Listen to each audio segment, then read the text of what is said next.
Stick and Hack Show. That's Mike. I'm Adam. This week on the show, we have PGA Tour agronomist Thomas Bastis on the show. Plus, we give Mike Ryan a personality test, and it goes exactly as you would anticipate it going. And we tell the story of 2004 U.S. Open. It's a jam-packed show, and it starts right now. This is the Stick and Hack Show. Conversation, discussion, debate, and golf talk from a stick, Mike Ryan, and the hack, Adam Grubb. Boys, you are up. All right, everybody, welcome in to the Stick and Hack Show. I'm your host, Adam Grubb, the hack. That's Mike Ryan, the stick. Mike, how are you? Super. Great. How's it going, buddy? It's really good. Thank you. Good. Very, very good. I'm still on the. I'm still getting a lot of fanfare from my club championship flight winner. I had to cancel one, but I've been in two parades so far. Ooh. Yeah. Very local parade. Socially distanced parade? Socially distanced, local, in my house. Okay, cool. Stick and Hack Show, the most sophisticated golf show in the free world, from the greatest golf club in the world without the course, presented by Manscaped. Go to manscaped.com and use the code Stick and Hack for 20% off their products and free shipping. That's manscaped.com, proud sponsor of the Stick and Hack Show. Guest today is Thomas Bastis. He's a PGA Tour agronomist. He's in charge of grass. Agronomist. Thank you. Agronomist. Good God. That's not a word I've ever said in my life, Mike, until 8 seconds ago. It's not that hard. Agronomist. Agronomist. All right. What does that mean? I guess we'll find out. Yeah, He's Thomas is a superintendent by trade. Oh, go Ask ahead. him. I will. Maybe we'll do that. That'd be a good question. What does that mean? Thomas is superintendent by trade, and now works as the competition agronomist for the PGA Tour. He works with superintendents at courses that are hosting PGA events, PGA Tour, Korn Ferry, et cetera, to make sure they're meeting the tour standards for conditioning of the course. And this is the second episode in a row where we're talking about course conditions in the PGA Tour.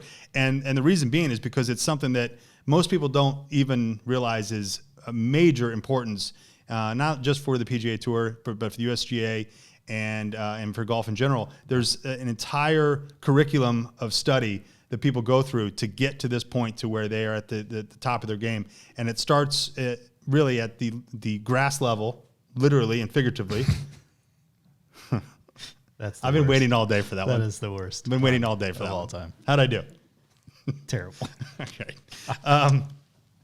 What the hell was I talking about? It doesn't matter. It doesn't matter. Thomas is on the show, and we're excited for him, as well as we've got an incredible story that on First Up here, Mike.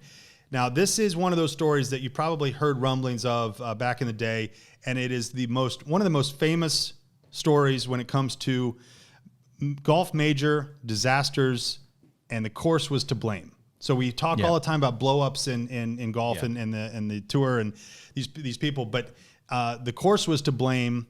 And in some cases, we all blame the course at some point in our round, right? Yeah. That the greens are too fast, or that the rough's too thick, or whatever the case may be. And in my case, it's that the fairways are not wide enough, whatever, right? People are complaining about the bunkers. Everybody complains about a course at some point. But the 2004 U.S. Open at Shinnecock Hills Golf Club is by far the most famous story of a golf course gone bad in a major tournament. Now, do you remember? I mean, I didn't really watch golf at that time. Do you remember how big of a deal this was? Yeah, for sure. I remember when it happened. So, the Shinnecock Hills Golf Club is a link-style golf club. It's in Southampton, Long Island, New York, right between. I don't know where it's between. Doesn't matter. Look at a map. It's in Long Island. Yeah, great. That's all that matters. Shinnecock Hills, believed to be the oldest incorporated golf club in the United States, 1891. It has the oldest golf club in the U.S., 1892, and the first American golf club to admit women members, which it did from the very start. That's an interesting tidbit. I didn't know that. Yeah. It also is the only golf course to host the U.S. Open in 3 different centuries. Also did not know that. That's awesome. That's actually fascinating to me. It is. We should probably stop the show right now. That's it. We've peaked. There's nothing. We peaked early. Nothing better. 4 minutes in. Shinnecock Hills, founding member of the United States Golf Association, has hosted several important events, notably 5 U.S. Opens.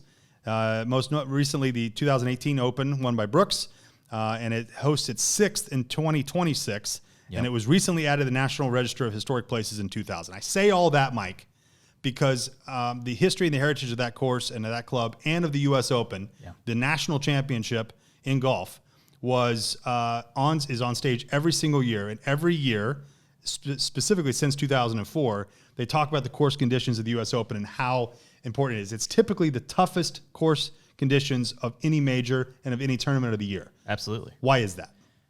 The USGA wants it to be a true challenge for anyone that plays that tournament. They want it to be as hard as possible.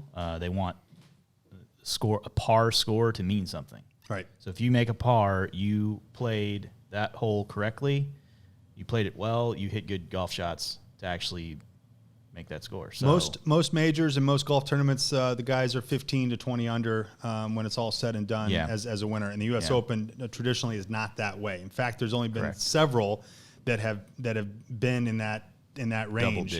Double digit under right? par. Well, traditionally, but I would say in the last few years that hasn't necessarily held true. That's started to get Aaron Hills is a couple years ago. And it kind of goes in. It starts to go into the idea of how far guys are hitting it now. It started to make it a little more difficult for them to even make that a challenge, but they're not shy about growing the rough up, right? Firming out the fairways, firming out the greens, making them run real fast. Well, in 2004, it was arguably the hardest it's ever been in the history of the U.S. Open, but it wasn't on purpose. It was the 104th U.S. Open held in the middle of June at Shinnecock Hills Golf Club in New York. Retief Goosen, a name we haven't heard in many years, yes, won his Champions Tour. He's on the Champions Tour now, I think. Well, that's not something I watch regularly. Maybe I should. Won his second U.S. Open title, 2 strokes ahead of runner-up Phil Mickelson, who was also the reigning Masters champion of that year. So here was the controversy around it.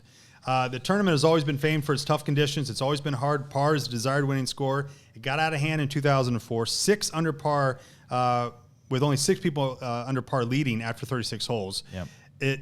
It was very, very difficult, and then it got worse. As the weekend went on, tournament officials attempted to toughen the course to bring the players back to par. So the first couple of days, they're like, oh, man, people are 6 under par now. Yeah. This could get us down in that 15 range. Let's toughen up the course a little bit.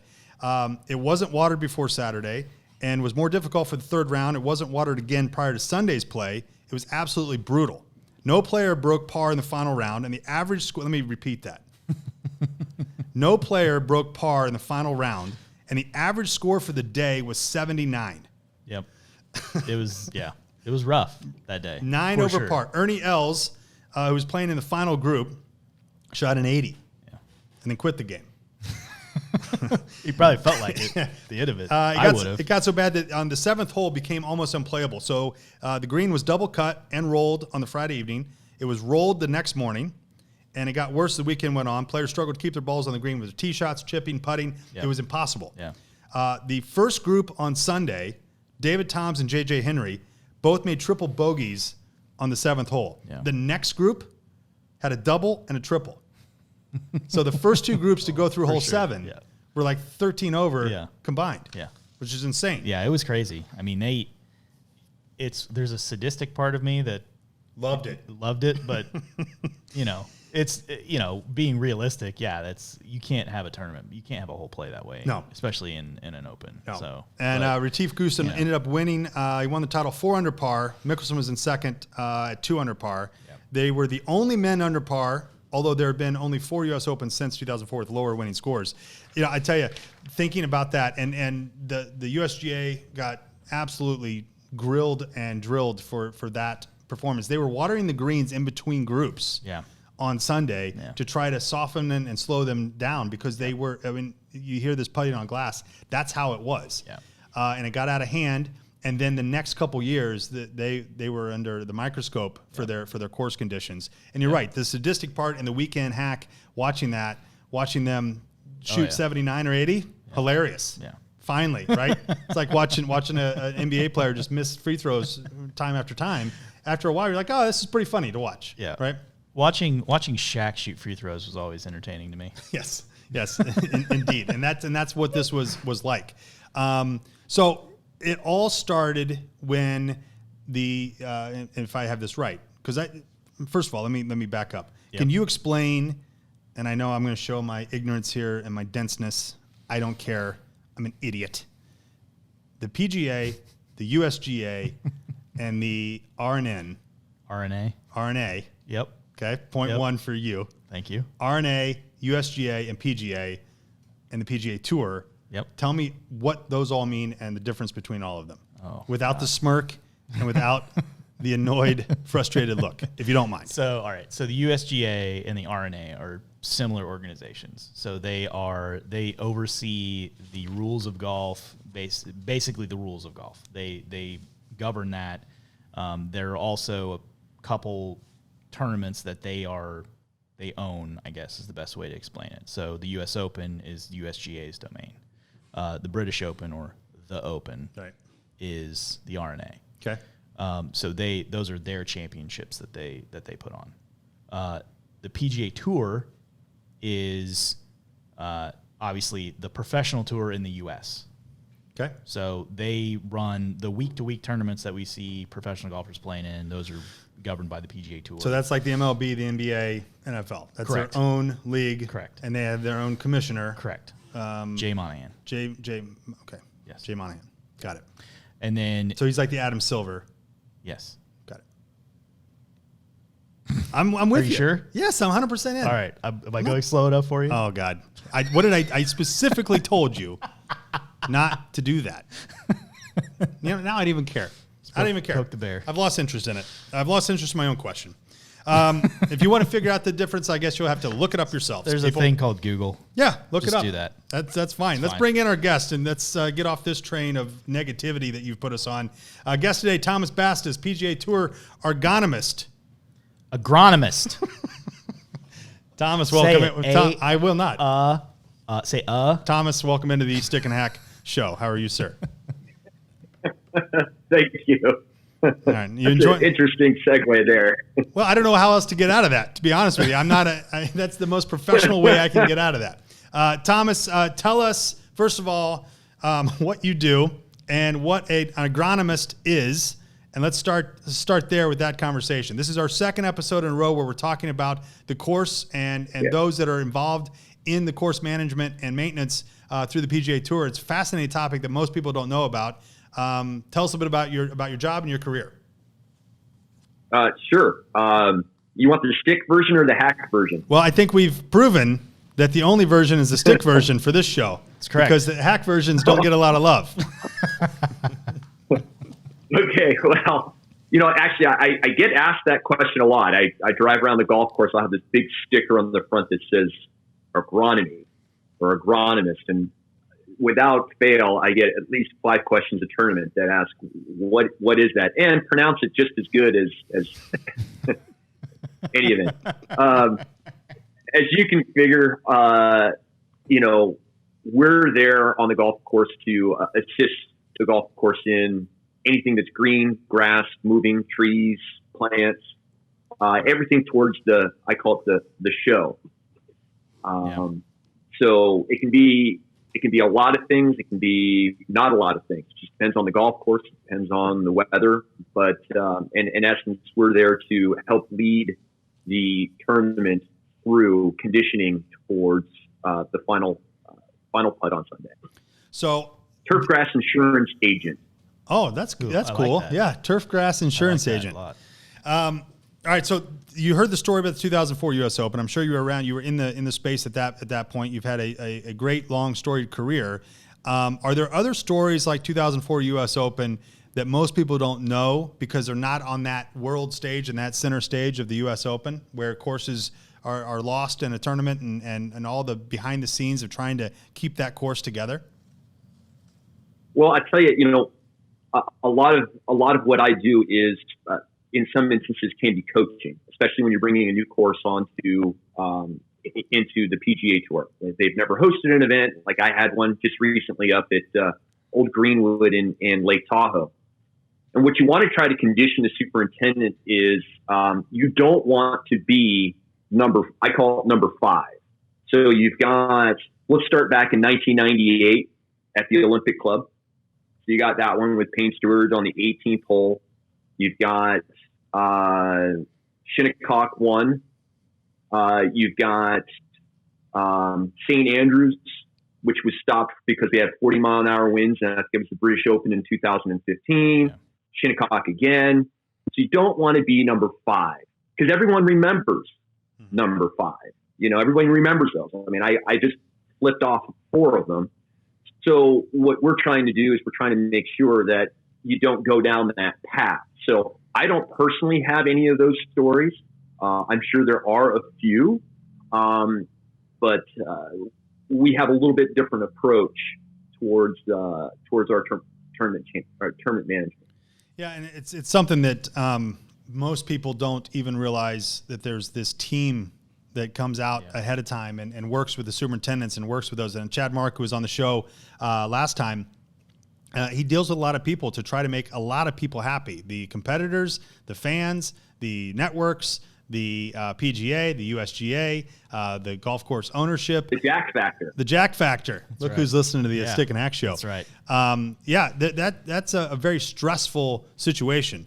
Now, Mike, I'm going to, as we go through this me looking stupid that we're doing on the show today, I'm going to ask a question that you don't want me to ask. You said specifically, this question is stupid.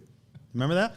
I do. All right. So I'm going to ask it anyway because Vividly. I'm confident in my own ability. All right, here we go. All right. All right. So Thomas Bastis is on the show, PGA Tour agronomist, and here we go. Here's my question for you, Thomas. Explain the relationship right? Yes. Yeah. Explain the Keep relationship the PGA Tour has with the USGA and the host course for a tournament. Wow. It's See, this is maybe I'm not this is the exact of high enough value yeah. to really answer that question. But it's not like I'm picking up the phone and calling them. We're aware of each other's space. It's kind of like so you have nothing to do with it. Shaq knows Jordan. I don't know. That is, but all right. So you're right. All right, you're right. There's no relationship. Okay, you're right. Well, no, I wouldn't say that. Boom. So except for like 1 week where like to me, like when there's a relationship, it's the U.S. Open. Like, so the PGA Tour and the USGA are involved with the Pebble US Beach. Open. Okay, so here we go. Recent example, Pebble Beach. We have 2 tournaments a year there. We have the Pure Insurance Champions Tour event. We have the AT&T, one in the spring, or I should say winter, because there was hail on the green last year. But and then you had the U.S. Amateur in 2019.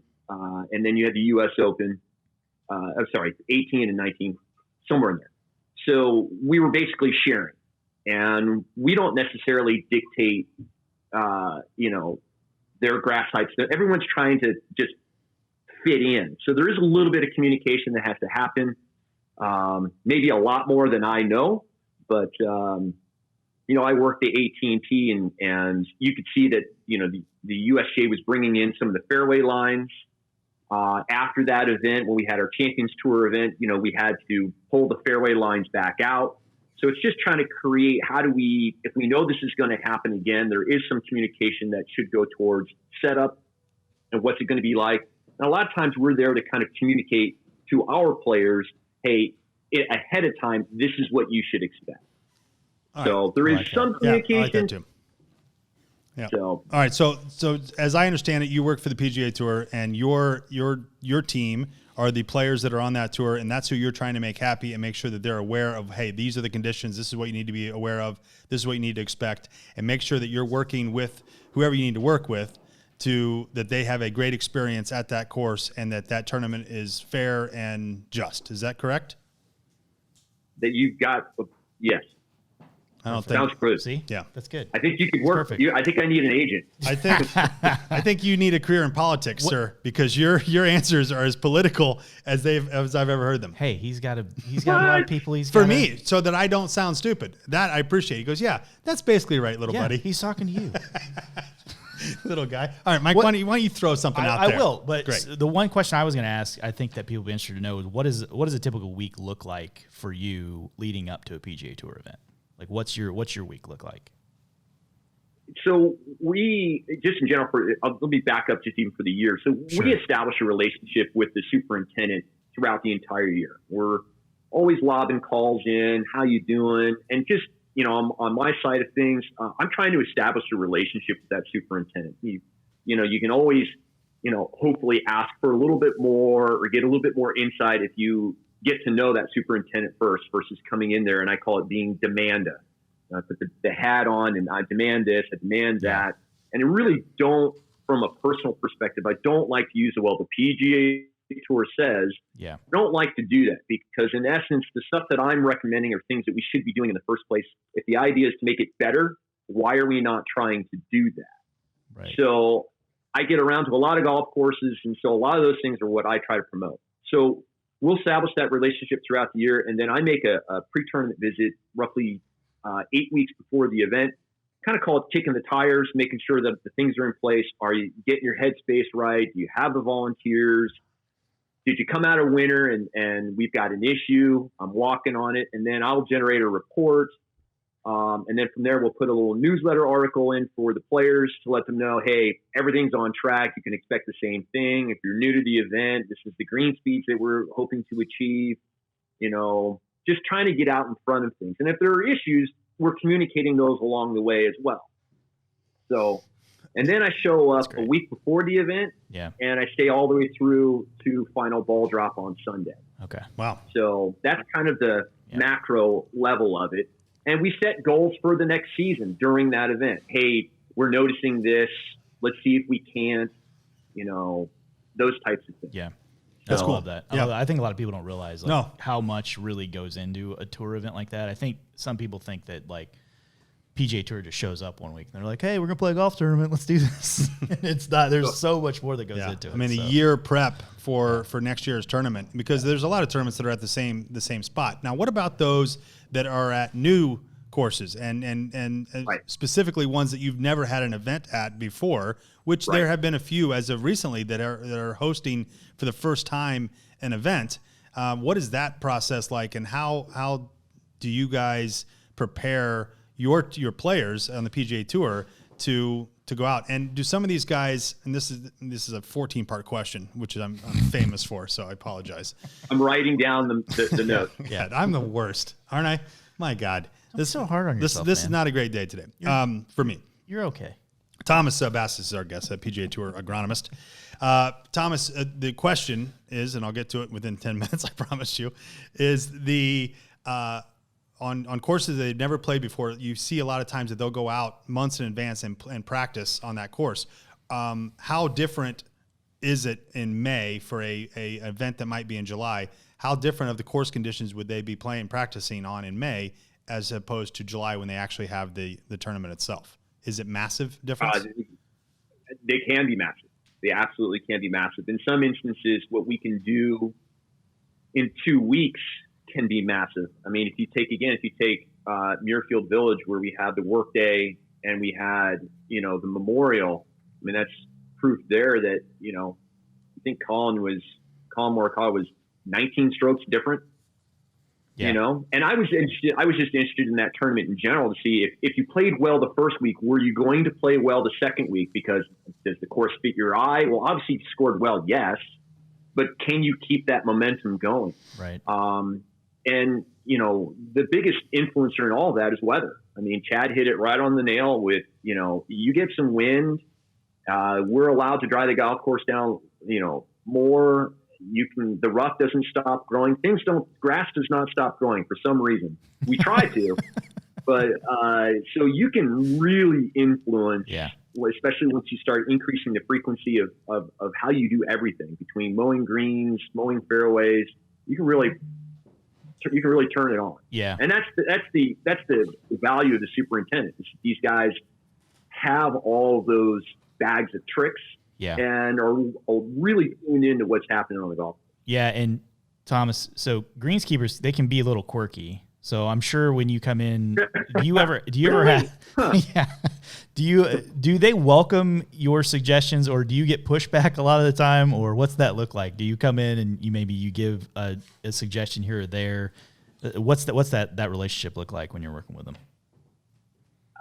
Well, I'll tell you that I haven't hit it on the head all the time. I think I think trying to treat superintendents as a whole, as a single group is probably the biggest mistake. I think Right. each one of them are very unique, and they're used to being in control, and so there's absolutely nothing wrong. I think I try to continue to let them be in control.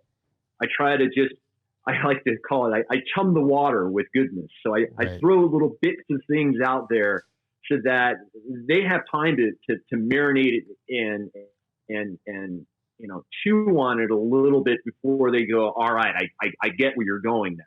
And that's the value of being there the week before, is that, we discuss things as we go along. And I really try not to use the PGA Tour must unless it's an absolute must. Yeah. You kind of reserve that for the, in case of emergency, break glass and pull out the, all caps. Yeah. And let them have it. I'll tell you this, you can now add Stick and Hack guest to that if you really need that brute force to get something done. You know what I mean? That's right. Okay, I work for the PGA Tour. With being on a podcast. Right. I'm PGA Tour, not just a podcast, Stick and Hack show. I'm PGA Tour, and I was on the Stick and Hack show, and watch the chips fall wherever you want them to fall. It's going to be incredible for you. I think if I lead with Stick and Hack, I won't have to use the PGA Tour.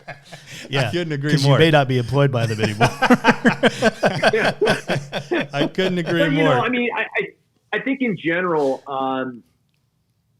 the great relationships look forward to having us back every year. Mm-hmm. They enjoy having a confidant on their side, and it's not necessarily that we're trying to be on their side, but we're an advocate for what they're doing.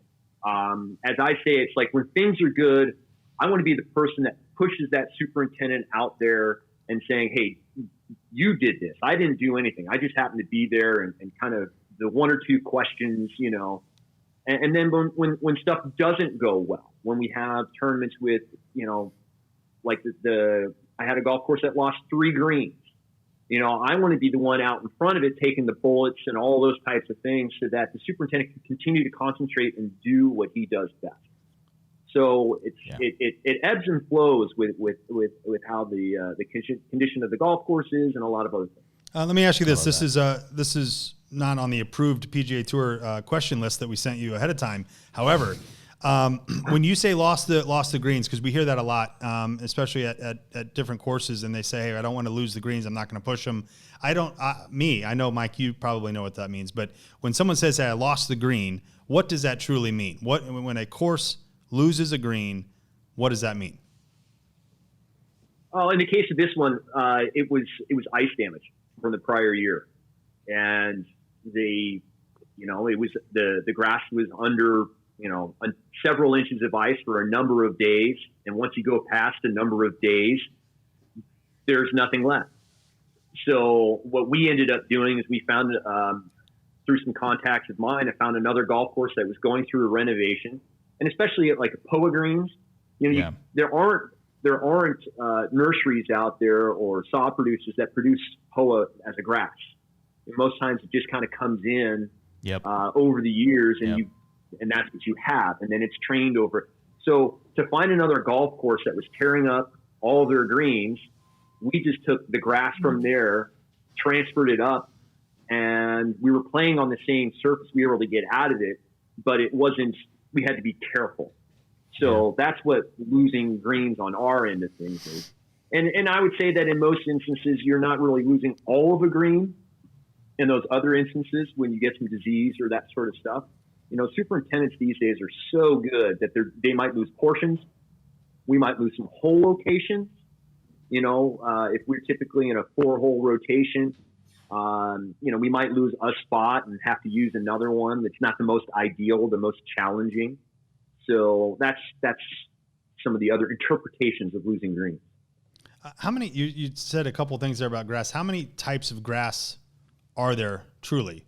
And are they really that different, or is this just something you guys say for job security? Wow.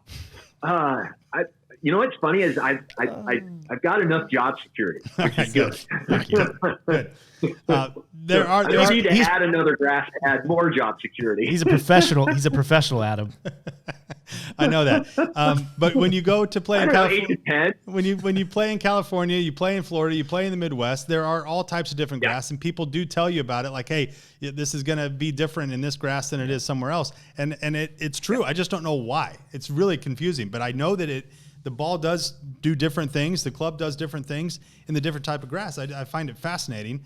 And I can't believe I find it fascinating, but it is. It's crazy. California grass and California courses, Florida courses, and courses here in Indiana, all very, very different. Yeah. Why is that, and how does that happen? So the great thing is that if you were to step back maybe 20, 30 years ago, we didn't have that many grasses. And I mean, those grasses were there, but they weren't, and this is the science behind it as well, the genetic makeup of these grasses has just been so finely tuned that now we have grasses that can play golf competitively, or called tournament type turf grass. We have a lot more choices, and those choices are that those grasses do well in such a specific area.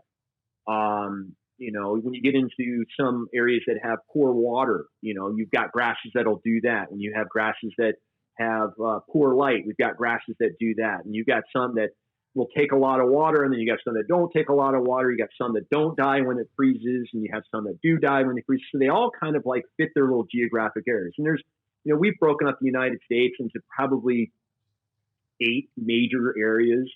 And in the middle area is probably one of the tougher ones, the transition zone. That's where, Chad is he's on the upper end of it, but it's where you grasses are like, well, it might be too cold for this, but it can handle it.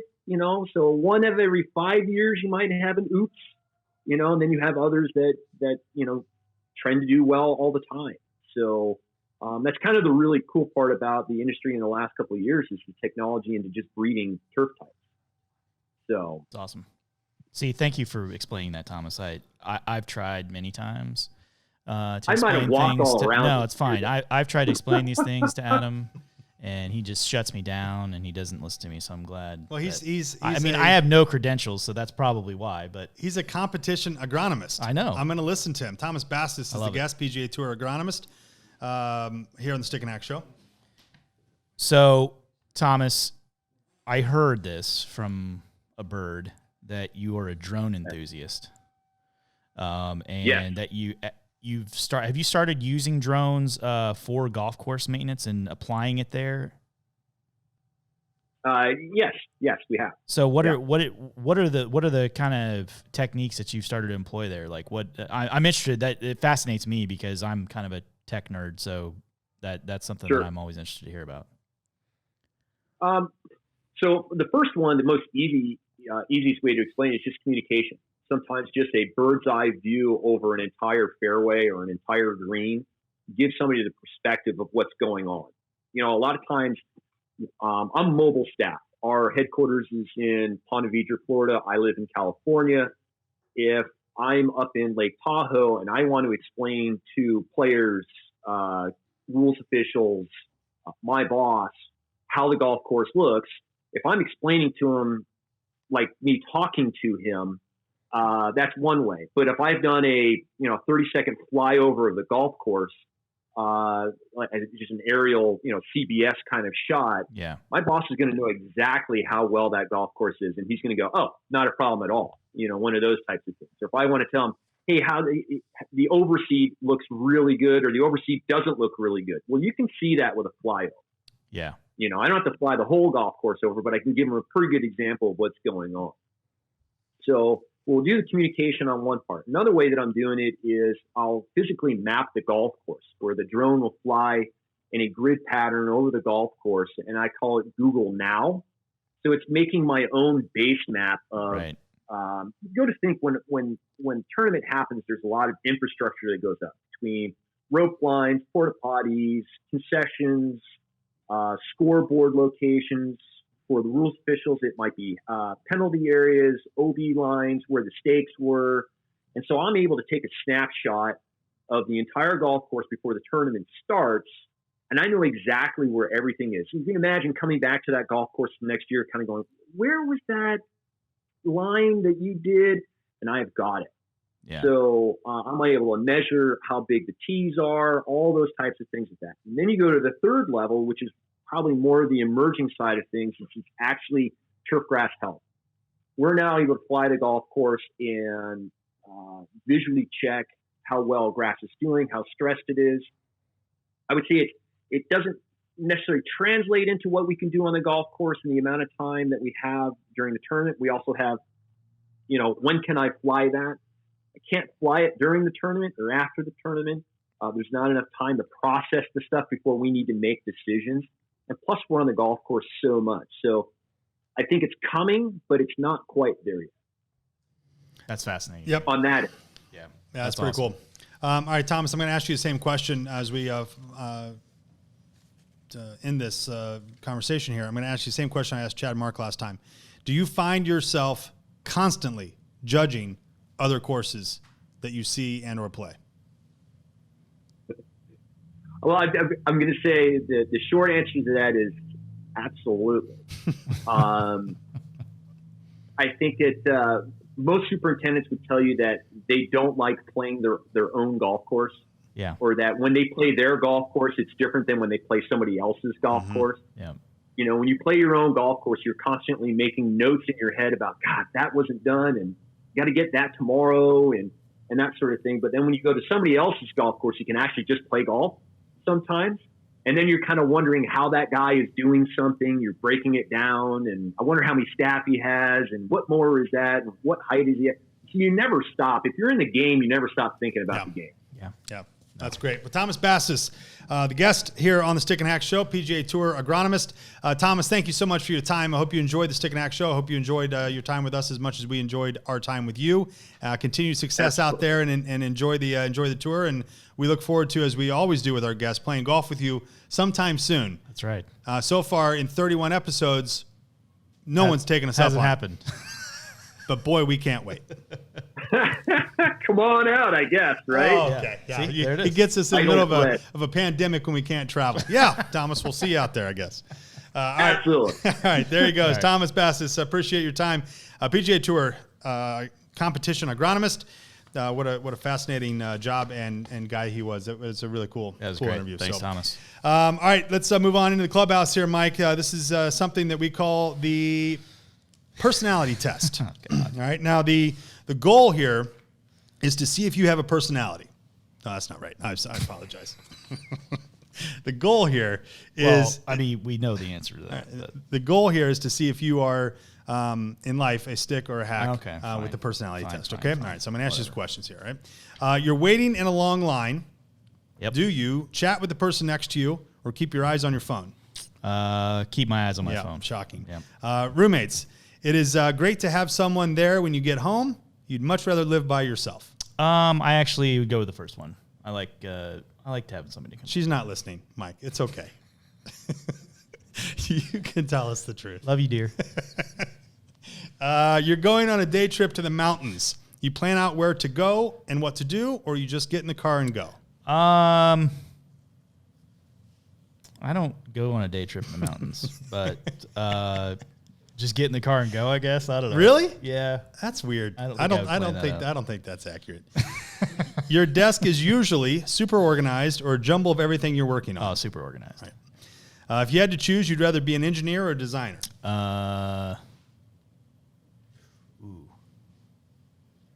Traditionally, I would say I was an engineer. Right, But next question. I actually feel like I'm actually more of a designer.